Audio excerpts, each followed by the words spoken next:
Mga boss, magandang araw po sa inyong lahat. Welcome back ulit sa channel natin. Sa video pong ito, may re-restore rin tayo ng Honor Type Jeep. And ayan, bali itong unit na to is galing ng Mindoro. Ayan, kay Sir Nolan, shoutout po sa inyo.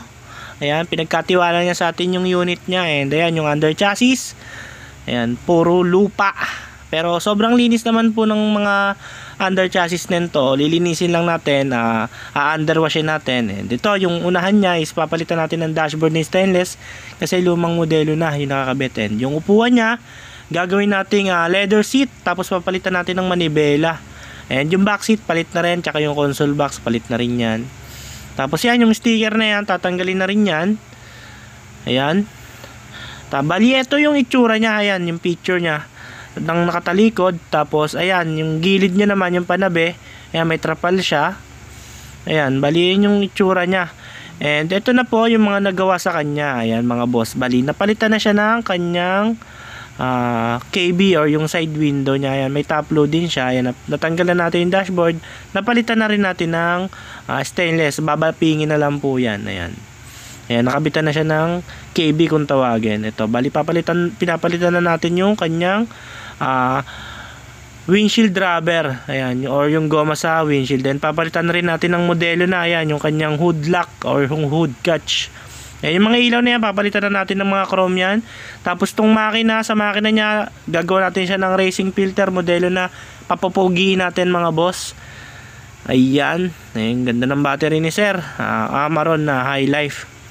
Ayan, tapos ayan yung kanyang unahan. Malinis naman yung kanyang chassis, walang tama, ayos naman. Ayan, laging nakabuntot si Dagul. Ayan, pipinturahan po natin yan mga bossing. Ayan, tapos pakikinisin natin yung under chassis tsaka engine bay nya. Ayan, bali tatanggalin yung sticker. May sticker po tayong paggagayahan nito, yung inuwi sa Bicol, sa Iriga City. Ayan, palitan na rin natin yan, yung mga nasa hood na yan, tatanggalin na natin yan. Ayan po mga bossing. Ayan, kung makikita ninyo, ayan yung bangko nya. Maayos naman yung bangko, yung cover lang yung hindi, punit-punit na lang. Gagawin natin siyang leather seat. Bali, ito na po yung update mga bossing. Ayan, pakikita ko sa inyo. Ayan, tatanggalin na yung kanyang bubong. Ayan. Ayan yung nagawa sa kanya. Ayan, nasa malinaw na parte na tayo. Ayan po. Yung console box niya, tatanggalin natin yan. Tapos yan, yung manibela, tatanggalin rin natin. Ayan. Ayan yung kanyang likod, tatanggalin rin natin. Ayan yung nagawa, ayan o, yung auto bumper sa likod. Yung sa picture kanina, wala pa po yan mga boss. C bumper yung nakalagay. And dito naman, lagyan natin ng cover na stainless yung gulong niya. Yung pinakagulong lang nyo po, yung may cover. Ayan, request ni Sir Nolan. Ayan. Bali, malaking Honor type Jeep to mga bossing. Brotherhood type. Pero gawa din dito sa atin. Ayan. Bali, yan yung mga pagtatanggalan. Kukunin din nila sir. Tapos, ayan nga, yung under chassis. Pakita ko ulit. Kasi medyo maliwanag dito. Masikip sa pwesto kanina. Ayan po. Yan, napakalinis. Pero yung mga gulong nito, lahat po bago nila dinala dito from Mindoro, inuwi ng Cavite mga bossing. Kinondisyon muna nila. Ayan. Okay naman ang unit.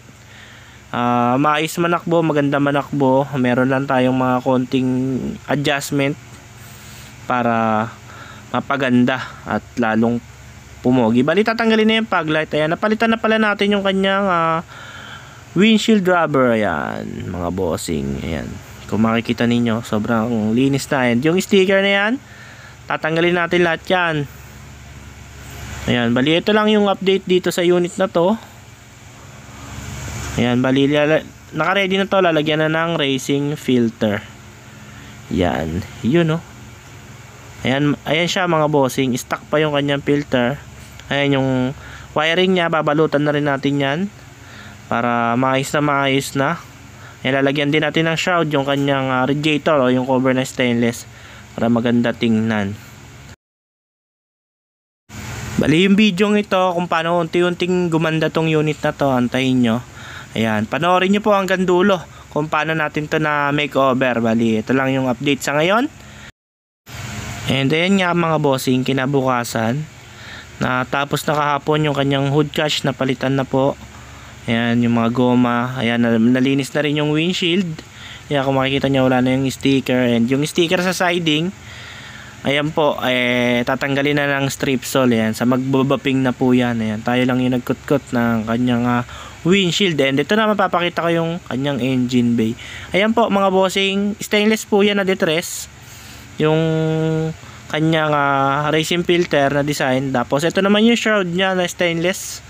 Gawa na po. Ayan. Bali, ready na po to sa bapingan. Bali, kompleto na siya. Babapingin na lang po. Ayan yung kanyang hood lock or yung hood catch niya. Ayan, modelo na. Bali, antayin nyo po sa next video, binabaping na to. Bali, ito na nga mga boss, pinasyalan natin siya sa bapingan. Ayan, bali yung kalahating side niya is nabaping na. Ayan, yung kanyang fender. Ayan, tapos may mga naiwan pa na hairlinean yung gitna. Tapos ito namang side window or yung KB. Tapos na rin bapingin, mamaungin na lang po yan. Bali, dalawa po yung basahan na ginagamit dyan.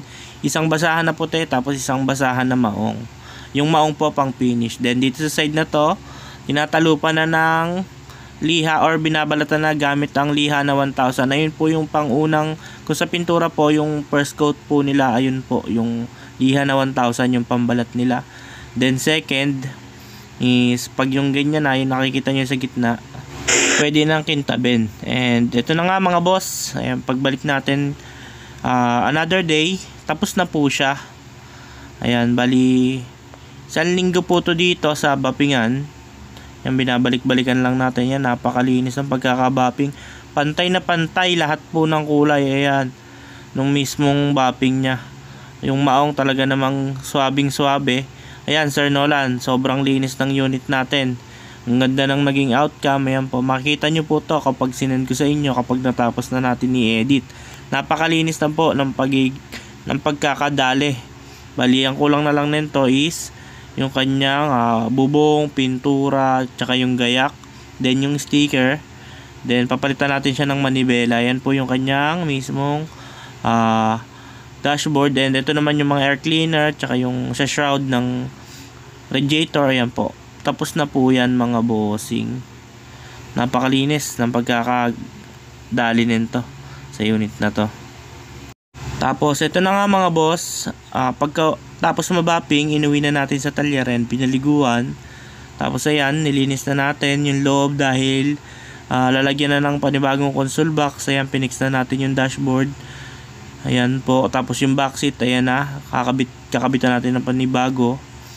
Ayan, pa-upholsteryan po natin. Tapos salamin na lang din po yung kulang dito sa kanyang side window or KB. Ayan, napakahaba nitong unit na to mga bossing. Tapos pagkatapos ma-upholsteryhan, diretso naman po siya sa pinturahan para po tuloy-tuloy yung progreso ng ating nare-restore na unit. Ayan po, tinanggalan natin yung cover. Bali, yung upuan na yan, lalagyan pa po natin ng mismong leather seat yan. Ayan, babalutan natin. Ayan po. Mga boss, bali ito na po yung update sa unit na nare-restore natin. Bubungan na siya, may trapal na po yung kanyang mismong gilid. Ayan po. And yung likod niya naman po is meron ng hagdanan or yung ladder niya papunta sa carrier. Ayan po. And kung makikita ninyo, kalalagay lang po niyan. Ayan, yung pinag-weldingan hindi pa po nalilinis. Babaklasin pa po yan at babapingin. And ito naman po yung reserva niya na stainless. Ayan po, nilagyan natin ng lock para hindi po kumalakalampag. Ayan po yung loob niya. Ito po yung kanyang interior. Bali, tinanggal po natin yung bangko at kaya kabitan ng manibela. Bali, in-adjust din natin gawa ng baliktad po yung kabit ng suksukan ng seatbelt. Ayan, kinakalas po yung manibela, papalitan natin ng electric. Ayan po, electric power steering na po yung ginamit natin na manibela. Ayan po yung kanyang loob, hindi pa po napipinturahan. Bali, yung kanyang mga kable po is na-replace na rin natin para talagang good na good ang shifting. Tapos ito naman yung engine bay nya, hindi pa po napipinturahan. Huli na po yan mga boss, madali namang kumana nyan dahil yun nga, para hindi ho marumihan kapag pininturahan agad. Bali, papalitan din natin yung kanyang goma ng windshield, kasabay na po nitong paglalagay ng side window. Ayan, or yung KB nya. Ayan po yung kanyang interior design, napakaganda, napakalupit. Ayan po, talagang pulidong pulido yung pagkakadali ng upholstery dito. Ayan, syempre ayan po yung mga console box tinanggal natin, and yan, nakabili na rin tayo ng pintura para sa ilalim. Ayan po siya. And dito naman po sa part na to, meron na rin po siyang forma na sticker. Ayan, yung kanyang hataw na sticker, ayun po yung request ng may-ari, si Sir Nolan. Bali, ayan, nakalinya na po or nakalining na yung sticker niya. And next video, kinakabitan na to ng salamin sa gilid or KB nya, mga boss. And ito naman po yung under chassis nya, nakutkot na natin. Sobrang dumi niyan, kung nakita nyo, hindi ko nakita kasi nga binasa natin yan. Kinutkot natin yung under chassis nya, winashing natin. Ayan po, and malinis na. Tapos ayan, pinipinturahan na. Yung kulay po pala nito is kulay blue na Tahiti blue. Yung gamit po natin pampintura is paintbrush tsaka roller po, baby roller. Ayan po kung tawagin. Ayan, yung iba pong mga lupa-lupalop, nakutkot na po natin. Talagang malinis na. Nung dumating kasi to galing Mindoro, talaga namang napakadumi ng pangilalim. Bali, ito nga po sa point na to, kinakabit na yung kanyang salamin. Ayan po siya. Tapos ayan yung loob, baklas na. Yung bangko po nito is dinala na natin sa upholsteryhan para malagyan na ng leather. Tapos ito naman po yung ilalim. Ayan po siya.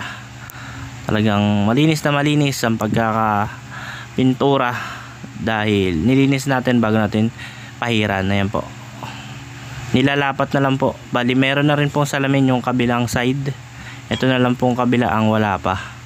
Bali, next video, pinturado na po itong under chassis. Mga boss, bali ito, nalinis na natin yung engine nya, and bubuga na natin siya ng gasolina para matanggal yung mga alikabok at patutuyuin natin bago natin sprayan ng pintura. Ayan po, bali tinakpan natin yung distributor tsaka yung mga spark plug nya, and tinanggal din natin yung fuel pump, pero tinakpan din natin. Tapos tinanggal natin yung radiator para malinis. Ayan po, and the rest doon na pinturahan na. Hindi tayo nagpintura dito gawa ng madudumihan pag nag-spray sa huli na, para talagang malinis yung engine bay nya. Ayan po, and pag natapos pinturahan, papakita ko ulit sa inyo. Ayan, yun mga boss, bali ito na yung kanyang naging itsura. Bali, naikabit na po natin yung mags nya, yung mga gulong. Ayan, naikabit na po natin. Napinturahan na rin natin yung under chassis. Naikabit na rin natin yung mga accessories ng makina nya. Ayan, napatakbo na natin, napapaandar na natin. Ayan po, naibalik na natin sa dati. Ayan po yung gulong nya, tsaka yung mags. Ito po yung kanyang harap na bahagi. Napakalinis po ng pagkakadali natin ng pintura dyan. Ayan po, makikita po ninyo. And ito naman yung makina, papakita ko po sa inyo. Buksan natin yung hood. Ayan po. Bali, ayan po yung naging itsura ng engine bay nya. Napakalinis po ng pagkakadali natin dyan, mga boss. Bali, yung hydrovac nya papalitan natin kasi tumigas yung preno nya.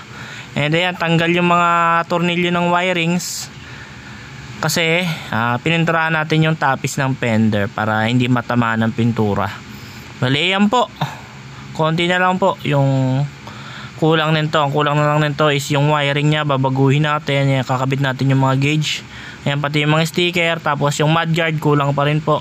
And dito naman yung loob. Ayan yung kanyang manibela. Ayan po yung dating manibela nya. Dyan pa rin po tayo kumukuha ng supply pag i-start natin.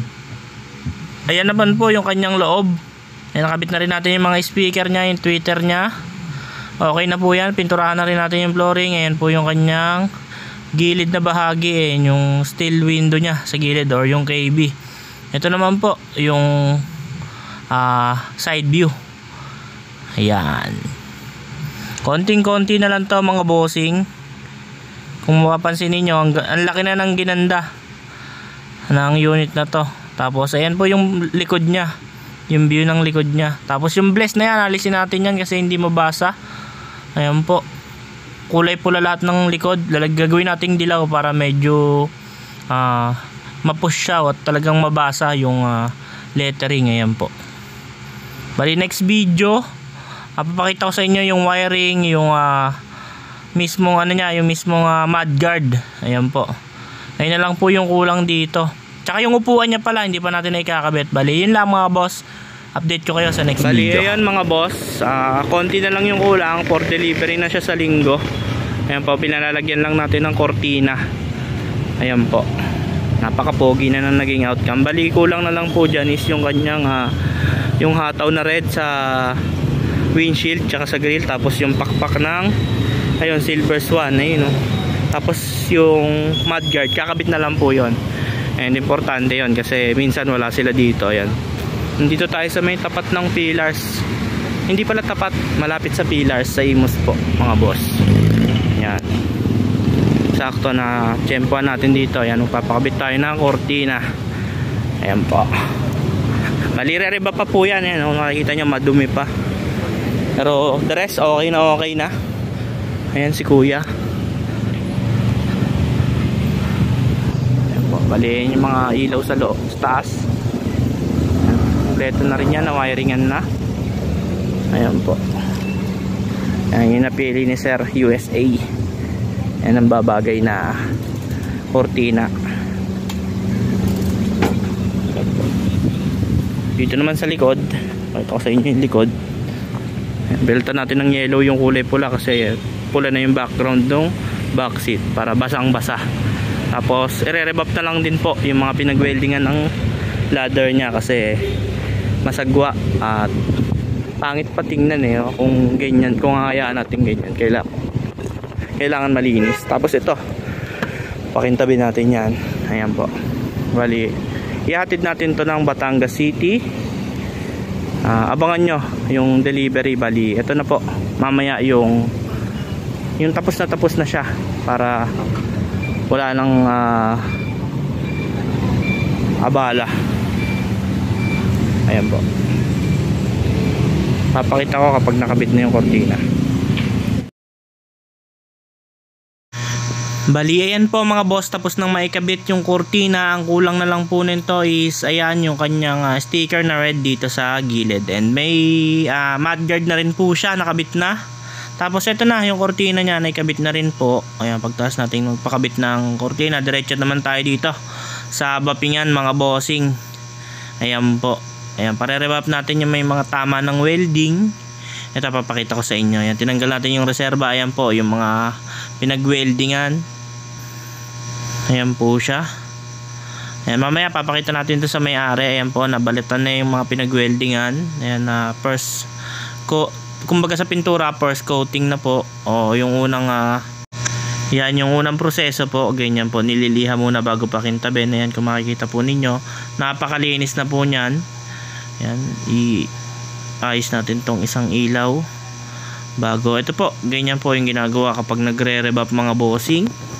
Ayan po yung ginagawa nila. Bali, high speed na po yung gamit nila para talagang makinis na makinis. Ayan po, kung makikita ninyo. Yan, hindi rin po biro yung ganyang trabaho kasi sobrang makakangawit po niya. Na-try ko na rin po yan noon. Ayan. Tapos ayan nga, sobrang bigat niyan yung high speed na yan. Bago maghapon pa, hindi ka daw pwedeng magbasa ng kamay kapag ganyan yung trabaho mo. Tuwing hapon lang naman po, kailangan may pahinga yung braso mo kasi nga sobrang vibrate niyang high speed na yan mga boss. Bali, yung kulang pa dito, yung sticker niya na pula. Ayan, sa grill tsaka sa windshield. Ididikit na lang naman yan mga boss. Ayan po. Bali, yan mga bossing, matatapos na yan sa part na yan. Yung bumper na lang yung tinitira or binabapping, nire-revap. Ayan. Bali, dito ko na puputulan mga boss yung video to ng ating pag-restore. Sa mga gusto po magpa-restore mga boss, tawag lang kayo sa number na nasa screen. At ilalagay ko din po yung Facebook page para madali nyo kaming makausap. Ayan po mga boss. Bali, yung full review po nito may hiwalay po na upload. Ayan, kung makikita po ninyo yung kanyang loob. Ito po. And sa next video po sasabihin natin kung magkano yung nagastos sa pagre-restore nito mga bossing. Ayan yung upuan nya. Ayan, nakita nyo naman kung paano gumanda mga boss. Ayan. Talagang pulidong-pulido yung pagkakayari natin bawat parts. Ayan po yung kanyang gilid. Ayan po, papakita ko din po yung under chassis nya para makita nyo rin po. Ayan mga viewers natin. Pati under chassis po nito sobrang linis mga boss. Ayan po yung kanyang top load. Ayan, napakakinis. Mamaya po tatawagan natin si Sir Nolan. Sir Nolan, ito na po yung unit. Ayan, papakita po natin siya. Ayan, tinatapos lang po yung kanyang bapping para talagang malinis na malinis bago natin dalhin sa inyo dyan sa may Mindoro. Ayan po mga boss. Bali next upload natin yung presyo kung magkano. Ayan po, bali ito po yung full na video kung paano siya na-restore. Nakita nyo naman po kung paano siya unti-unting gumanda. Bali yan po yung kanyang cover ng reserva, binabapping na rin. Ayan, dito yung loob mga boss.